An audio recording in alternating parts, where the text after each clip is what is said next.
लुकमान जी भी कुछ कहना चाह रहे हैं, कहिए लुकमान जी क्या कहना चाह रहे हैं? ऐसे ठीक है महेश जी, कार्रवाई नहीं हुई, ठीक है, मुख्यमंत्री ने ऐसे नहीं किया, या जो लॉ एंड ऑर्डर के तहत जो है कोई ऐसा ही है तो चले जाए ना। ठीक है लुकमान नदवी साहब अपनी बात रख सकते हैं आप। जी सलाम जो है रिट फाइल करे। महेश जी आप बहुत सम्मानीय नेता हैं और सम्मानीय स्पोक पर्सन है। आज जो है कुछ हो या ना हो, लेकिन आज आपको बहुत शाबाशी मिलेगी पार्टी हेडक्वार्टर से। आपने आज जी सलाम को घेर लिया। अरे भाई, जी सलाम का पत्रकार है, ये गोदी मीडिया का पत्रकार नहीं है जिसकी आप अच्छाइयाँ सिर्फ सुनना चाहते हो। अफसोस ये है कि उसी की प्रशंसा करेंगे जो मुसलमान रहेगा। एक तरफ फेवर नहीं कर रहे हैं यहाँ पर, देखिए हम आवाम की आवाज उठाते हैं। लुकमान जी मैं आपसे भी ये कह रही हूँ, महेश जी आपसे भी यही कह रही हूँ, हम जो भी चीज हो रही है हमारे देश में जिससे जो दुनिया में फर्क पड़ रहा है, आवाम को फर्क पड़ रहा है, हम उन मुद्दों को उठाने की कोशिश करते हैं क्योंकि हमारा मकसद ही यही है। अब आप उसको किस तरीके से ले रहे हैं वो आप पे डिपेंड करता है। महेश जी आप बात सुन लीजिए। असल मसला ये है कि पूरी पार्टी को, पूरी भारतीय जनता पार्टी को अपने खिलाफ किसी भी तनकीद, किसी भी तरह का क्रिटिसिज्म जो है उनको बर्दाश्त नहीं होता है और सुनने के आदी भी नहीं है। पिछले 10 सालों में उनकी आदत खत्म हो गई है। अब वो तनकीद सुनना नहीं चाहते, वो अपने मुतालिक अपना गुणगान सुनना चाहते हैं। अगर उनके खिलाफ कोई बात जा रही होती है तो उसको सुनना नहीं चाहते, बर्दाश्त नहीं करते। अभी महेश जी ने ये कहा कि लोग फसाद करने की कोशिश कर रहे हैं और उनको फंडिंग होती है। मैं पूछना चाहता हूं कौन सी फंडिंग होती है? इलेक्टोरल बॉन्ड की फंडिंग होती है या पीएम केयर की फंडिंग होती है? पीएम केयर जो फंड था वो कहां चला गया? जो लोग आपके दौर में भाग कर चले गए, कम से कम जो है 15 से 20 लोग भाग कर चले गए, अरबों रुपए यहाँ का हिंदुस्तान का लेकर गए, कितना आपको वापस दिया उन्होंने? कोई वापस दिया आपने? क्या उनको पकड़कर आप लाए? आपके पास जितना भी फंड आता है वो कहां से आता, आप इसको बताते नहीं है।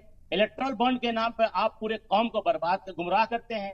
आपके खिलाफ जब कार्रवाई की बात होती है तो आप साहब जो है जज को बदल देते हैं। आप कार्रवाई करने वाले को आप जो है उठाकर कहीं और फेंक देते हैं।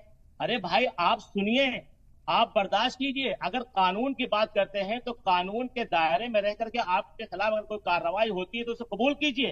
क्यों नहीं कबूल करते हैं आप?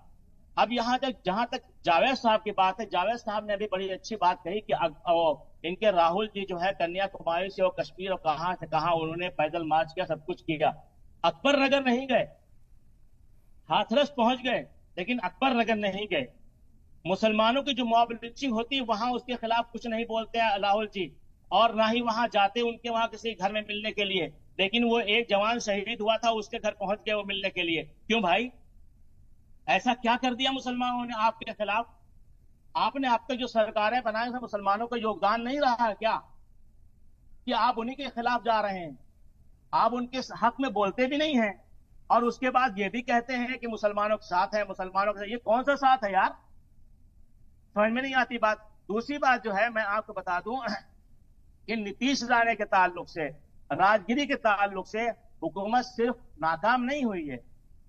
अगर इसको अमजद ये कह रहे हैं कि नाकाम हुई है, तो मैं कहता हूं नाकामी से बढ़कर ये चीज है कि हुकूमत ने उसकी पुष्टपनाही की है। हुकूमत ने उनको पाल कर रखा हुआ ताकि ऐसे लोग जो हैं इस समाज के अंदर बरकरार रहें, जो पोलराइजेशन का काम करते रहे, हेट स्पीच देते रहे, हिंदुओं और मुसलमानों और सिखों और ईसाइयों और दलितों के दरमियान एक खाई पैदा करते रहे।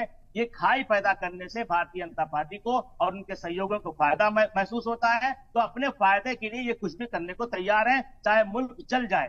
मणिपुर से ध्यान हटाने के लिए, राम मंदिर के अंदर एक लड़की का भारतीय जनता पार्टी के लोगों ने रेप किया, वहां से ध्यान हटाने के लिए, हरियाणा में इनकी बुरी सूरत हाल हो गई, वहां से ध्यान हटाने के लिए, ताकि हरियाणा की छाव महाराष्ट्र पर न पड़ जाए, ताकि हरियाणा की साया जो है वो जम्मू कश्मीर पर न पड़ जाए या दूसरे स्टेट में न पड़ जाए। यहां से सब कुछ करने के लिए, ये मुद्दे भटकाने के लिए ये सारे के सारे लोग मैदान में उतारे जाते हैं। और जैसा महेश जी ने अभी कहा कि ऐसे ही नीतीश राणे 50 पैदा हो गए, तो ये पैदा कर रहे हैं, होंगे नहीं पैदा कर रहे हैं, बल्कि पैदा कर चुके हैं, ताकि हिंदुस्तान का माहौल को खराब किया जाए और यहाँ के अमन को खराब किया जाए। यहाँ बंटवारे की राजनीति ये लोग कर रहे हैं और मुझे यकीन है कि यहाँ के हिंदुस्तान के आवाम जो 80-90 करोड़ आवाम जो सेकुलर है, 90% आवाम जो सेकुलर है, वो इनको कभी कामयाब नहीं होने।